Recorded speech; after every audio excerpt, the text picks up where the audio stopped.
I have never been more upset with the pedophile protecting racket being run out of the White House right now to cover up Donald Trump's relationship with Jeffrey Epstein. And boy, that is a high bar. But this latest piece of breaking news, a whistleblower report out of the prison that Ghislaine Maxwell is staying in, but it's not even a prison, it's basically a Trump hotel, has me losing my mind. And it is coming right as Donald Trump is being hit with his Epstein nightmare. This story is unfolding in ways that are driving me crazy, but it is about to drive Donald Trump crazy as well. We are going to get into it all and share these disgusting details. But before we do, if I could quickly ask you to leave a like on this video, and if you haven't already and you enjoy our channel, to hit that subscribe button because it goes a long way in supporting our work. Now, before we get into this whistleblower report, this important breaking news, and how Donald Trump's Epstein nightmare is coming true, I want to start with the context of how we got to this place with Ghislaine Maxwell and reporting from Rachel Maddow. No criminal, certainly no one convicted in conjunction with a horrific crime like child sex abuse, no criminal should be given a reward for doing interviews about their crimes, right? It's instinctively repulsive to us as Americans. But of course, that is what Donald Trump's Justice Department appears to have just done in the case of Ghislaine Maxwell, who was convicted of crimes related to mass child sex abuse in the Jeffrey Epstein case. Trump's Justice Department sent Trump's former personal defense lawyer, who now has the #2 job in the U.S. Justice Department, he sent that man to go meet with Ghislaine Maxwell in prison, do an interview, and then she immediately got a big, very important material benefit. She got bumped down to a minimum security prison where a sex offender like her is not allowed to be, unless they get some special dispensation from on high, which apparently she got just after doing this interview with the president's former personal defense lawyer. Special treatment and a reward for an interview about her crimes, not from some craven tabloid or some, soulless exploitative publisher like New York state legislators were worried about in the 1970s. No, this is from the president's administration.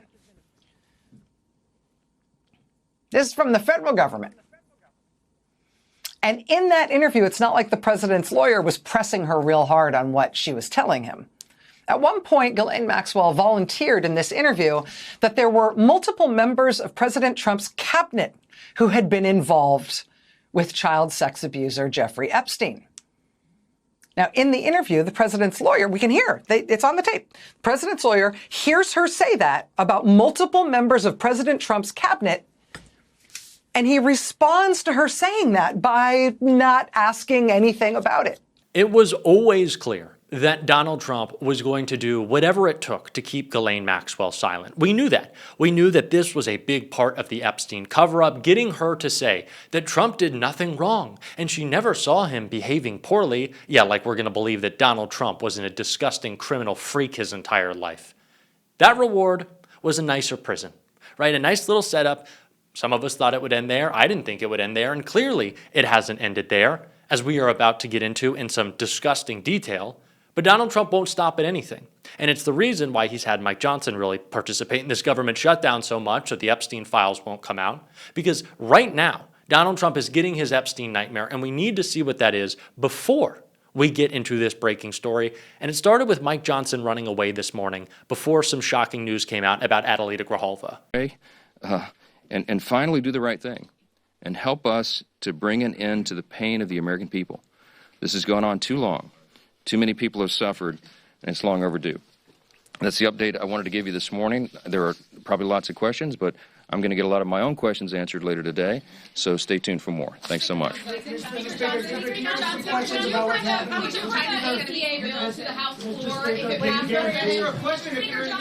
So clearly Mike Johnson ran away because he did not want to answer questions about the fact that he is now swearing in Adelita Grijalva.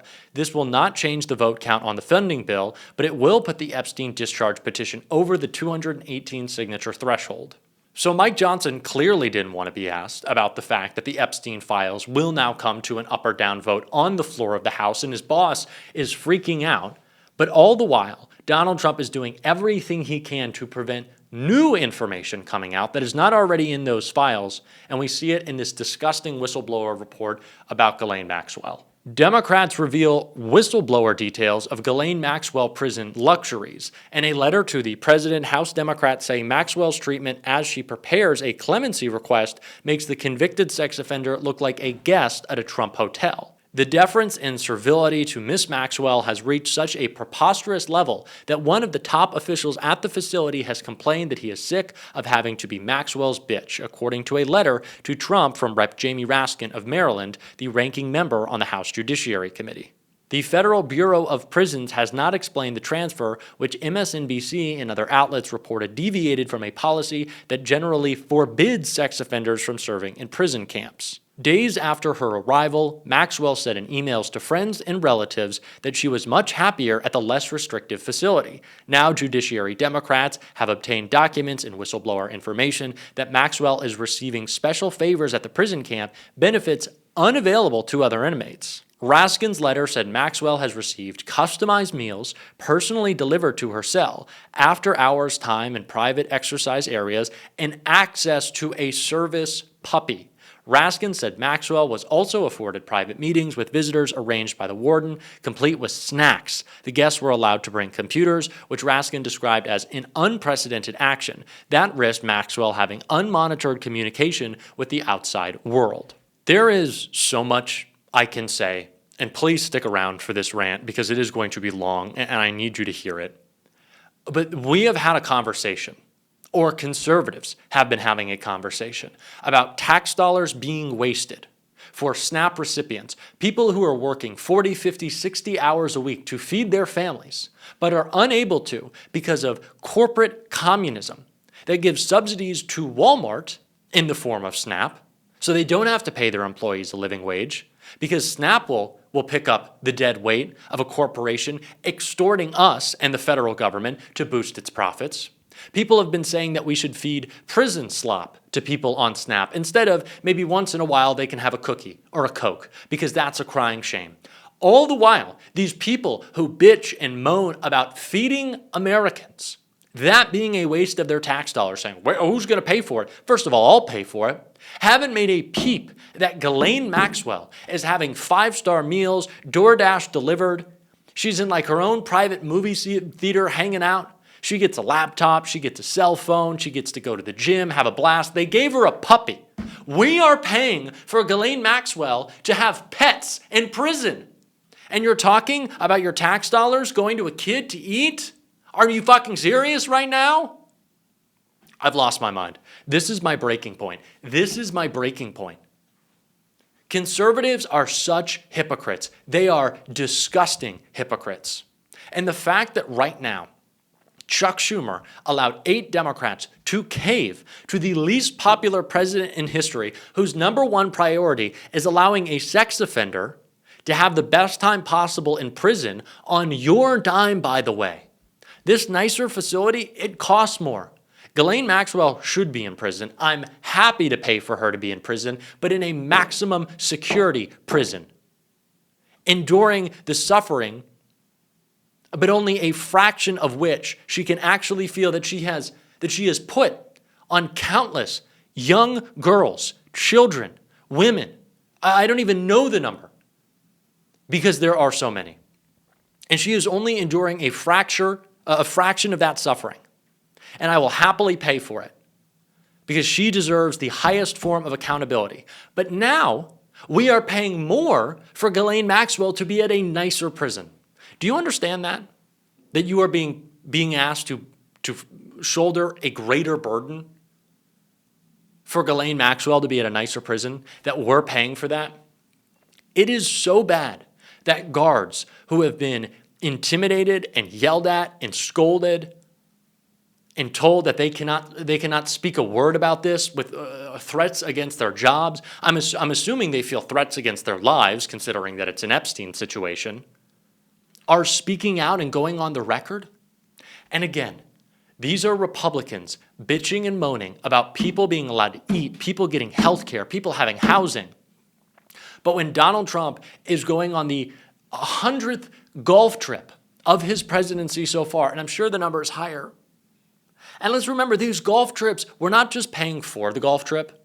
We're also paying for the golf trip at Donald Trump's golf club. So we're paying, as the taxpayers, Donald Trump's golfing adventure. We're paying him to golf, his little outing. We're paying him to golf. Understand that. We're not just paying for the golf to happen. The money is going to Trump's golf club. That is the level of grift that is constant. All the while, he is throwing the ugliest parties with the ugliest cougars in South Florida at his gaudy, awful Mar-a-Lago Gatsby Fest. And we're fronting the bill. And Republicans get mad when a kid can eat. How did Chuck Schumer and those 8 Democrats see this and not think, this guy is the most unpopular a president has ever been? Maybe after only 6 days ago, yesterday it was 5, seeing the American people say, we have your back, keep fighting. And not just like average Americans across the country. That would have been one thing. That would have still been an incredible repudiation. But in Virginia, so many federal workers fired, furloughed, dealing with the pain that Donald Trump wants to cause them, showing up in historic numbers. And no offense to Abigail Spanberger, but not to vote for Abigail Spanberger, to repudiate Donald Trump and this administration in the biggest way possible. And then Tim Kaine tells us that he decided last night that he was going to vote for this continuing resolution, was going to abandon us, abandon the fight. And he just then decided that. This is what Tim Kaine said, senator from Virginia, that he didn't make this decision until recently because he was watching the election in Virginia, and that's where he was focusing on. Tim, if you had watched the election in Virginia, you would have seen people saying, keep fighting. So you clearly weren't. I don't know if it was your corporate interest. I don't know if it was Chuck Schumer. I don't know if it's just that you're being a bitch. And that's what you are, by the way. Everyone. Don't even get me started on John Fetterman. But you aren't listening to us. And so we're not going to listen to you. You're getting primaried. You are getting protested. You know, my friend Jolly Good Ginger and other creators have said, any Senate Democrat, obviously, who voted for this, I'm not engaging with you. I'm not going to speak to you. You're not going to be able to use my platform. And I don't really want to talk to any Democrat in the Senate until they go on record and say, Chuck Schumer will not be our leader.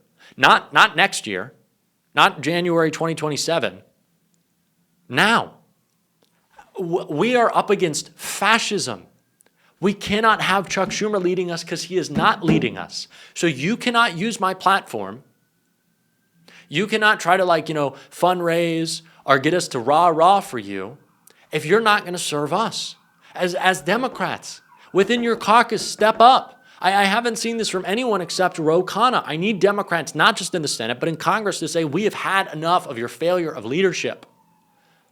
This guy, his number one priority is protecting pedophiles, and people hate him. You should be able to take that energy and serve us, damn it. Why do I have to beg and plead? I really don't get it. I don't get it. I don't. But I promise you, we are going to call it out on this show. If you want to support that, as always, you can hit that subscribe button, leave a like on this video. If you stuck around to the end, drop a blue heart in the comments. I apologize for the rant. I don't always want to yell at y'all or y'all be my therapist, but I hope this is some relief to you as well, to see that everybody else feels this and that we are going to use our platforms to put pressure on these people because you helped us build them. You're the reason I have it, so I got to use this platform for that reason. We're going to keep on fighting, not going to let them silence us. Until next time, y'all, I'll see you soon.